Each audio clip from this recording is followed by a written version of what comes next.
पूनम आणि पूनम ब्लॉगमध्ये तुमचं खूप खूप स्वागत करत आहे. जय श्रीराम. मी आले बघा पेरूच्या बागेत. आपल्या पेरूच्या बागेतल्या ठिबकच्या नळ्या धुवून घ्यायचं काम काढलेलं आहे. नवीन काही काम नाही, पण काय करणार, काय झालंय, सगळं विहिरीत पाणी फुल भरलेले आहेत आणि विहिरीत कचरा गाळ झालेला असतो. त्याच्यामुळे सगळं ठिबकच्या नळीने पाण्यात सगळी घाण येते. मग ती घाण धुवूनच घ्यावी लागते, नाहीतर ठिबकच्या याजावर ती घाण आणि छोटा कचरा येऊन बसला की पूर्ण म्हणजे ती येज बंद पडतं आणि मग आपल्या झाडाच्या बुडाला काय पाणी पडत नाही. त्याच्यामुळे मी आले पेरूच्या बागेत. आता सगळ्या नळ्या स्वच्छ धुवून घ्यायच्यात आणि दाखवते तुम्हाला कसा गाळ एकदम बारीक बारीक सगळा कचरा नळीतून बाहेर काढला जातो, म्हणजे निघतो. आपण जर नळी सोडून दिली तरच निघतो, नाहीतर मनानं कसा निघणार. त्यासाठी मला चला आधी नळ्या स्वच्छ धुवून घ्याव्यात. आणि चला तर मग एक पाडग्यापासून वर पाडगं केलेलं आहे, म्हणजे की पांढऱ्या आपल्या नळ्या टाकलेल्या असतात ना पिवुशेच्या, तिथून. आणि इथं आले बघा, मी दाखवते तुम्हाला.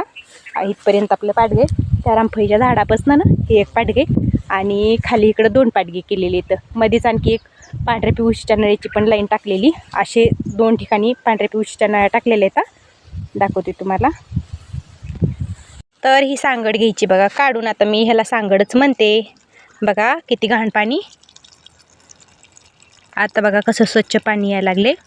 हीच घाण पाणी जाते आणि परत हे असे वेज आहेत ना, ह्या व्याजापाशी एक थोडा जरी कचरा अडकून बसला की मग काय पाणी बंद होते. बघू शकता ह्याच्यात किती कचरा आलाय.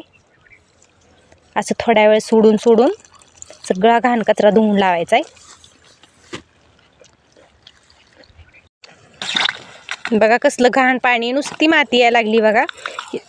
बराच वेळ झाला मी इकडं आलेलो होतो, पण काय झालं, मोटरीचा पाईप चिरलेला होता, त्याच्यामुळे तो पाईप ती जोडायला उशीर लागला.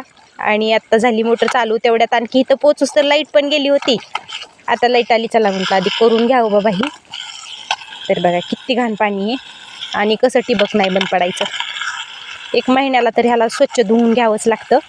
एकदा अशा नळ्या काढून घेतल्या का स्वच्छ होते.